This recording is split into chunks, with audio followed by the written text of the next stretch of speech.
So I just saw Onward, the newest Pixar movie that's not a sequel, and it's very sweet.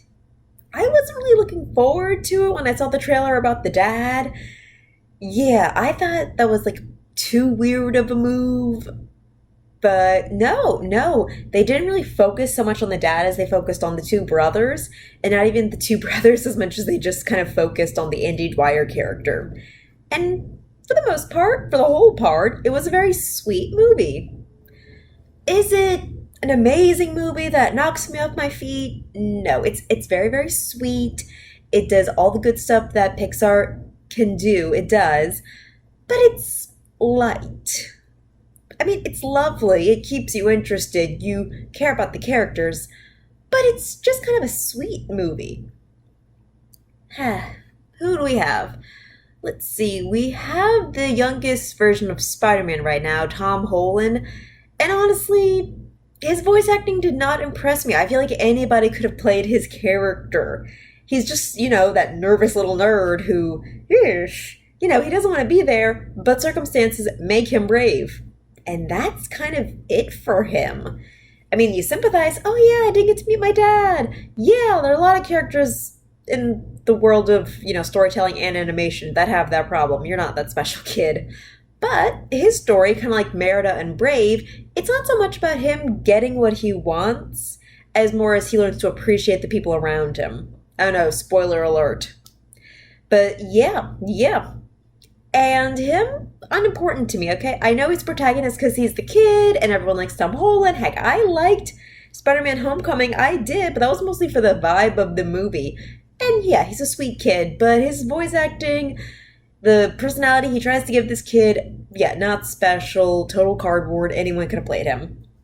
The Andy Dwyer character, he's Andy, okay?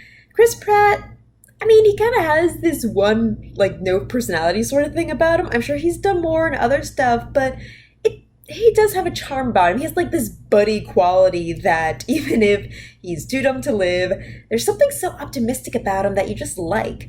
And this movie, it really gave his character a good story. He never apologizes for his interests or being who he is. He believes in himself even when no one else does. And yeah, he is a pretty rootable character because he's always rooting for everybody else. Kind of like Grizz and We Bare Bears. He's a good big brother. He's sweet. Again, spoiler alert, he is the heart of this movie. He is the character you're rooting for because, I don't know, you can kind of relate to him where, he's kind of obsessed with one or two things in his life and he hasn't really gotten much more out of there, but he's still a good person. You gotta take him for granted because he's been doing those little things well enough. You take him for granted, but no, it's very sweet. He was, a really good character. Now, they also have their mom in this movie, and maybe I missed her name, and yeah, she was a nice little surprise.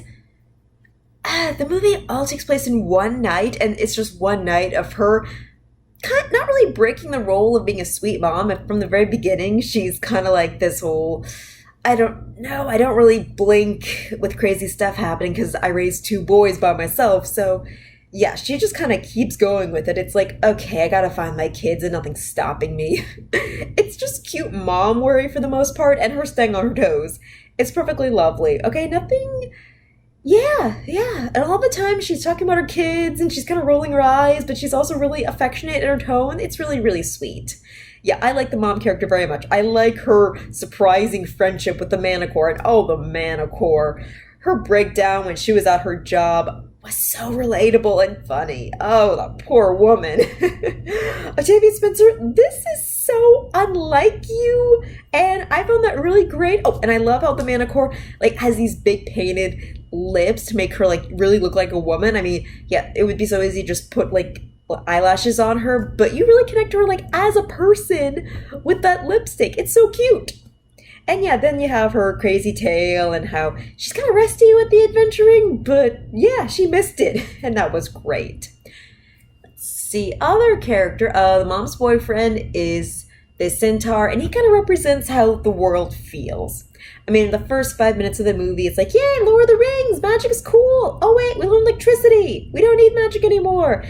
And Yeah, the movie does this mockery thing like Pixar did with Wall-E, where I could do that, but I choose not to. Mm. And yeah, that was kind of like the same joke over and over again. But I don't know. I mean, I thought it was funny that they give a centaur a car because he's not really into, galloping anymore. That was funny. Yeah, I think there was something kind of off about how he wasn't like totally excited to be their stepdad, but he did care about, the mom very much. It's all settled at the end of the movie, so it's figured, okay, after these boys go on this crazy night adventure, let's talk off screen about, how to trust and like each other and, what our roles are, blah, blah, blah. Was it forced? No, not really. I wanted, like, Mom and Centaur Dude to work out because they seem to be there for each other, and I thought that was very sweet. Oh, and the mom's ringtone when he calls is very cute. So, yeah.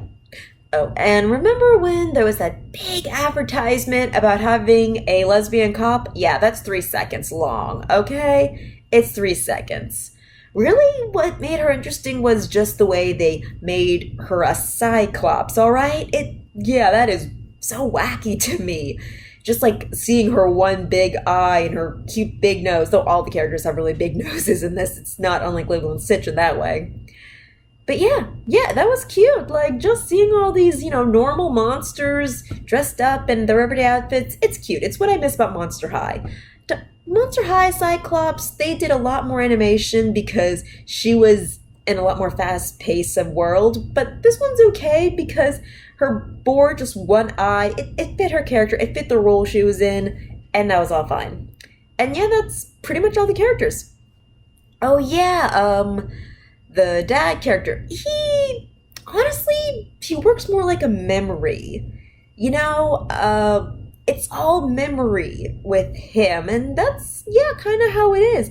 Their dad is gone, and yeah, the real magic is love. Yeah, it is super, super corny in that way, as Pixar should be, but for the most part, you get a very satisfying sweetness at the end of it. You really do. The animation is too gorgeous to believe, typical Pixar. Do I have any real flaws? Sometimes the Andy Dwyer character of Barley isn't as funny as he wants to be, but it's kind of like an alternative comedy sort of thing where he's so unfunny, it's almost cute.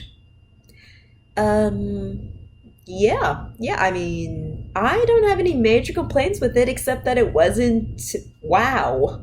It was very, very sweet, but wasn't wow. I mean, with Coco, Coco had a lot of like really interesting moments, and I thought the way they animated the skeletons were so like interesting, and I thought the story had a pretty good twist, and I just loved the visuals and the music.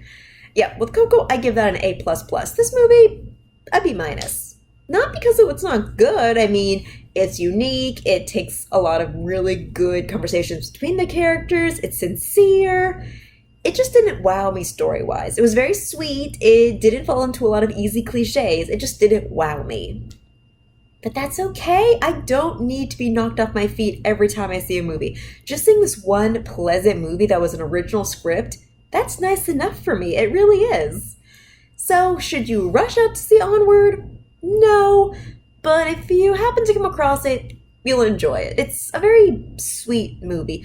I think kids are going to love it. I think if you're like really young, and yeah, this is one of those movies that you will fall in love with when you see it in the theaters. I saw it on bootleg because I just wasn't that excited about it, but it was available. So I think this is going to be somebody's movie for me because yeah, the elves are cute, but they aren't like, oh my god, my children, I loved him. It's all just very nice. It's a solid B-.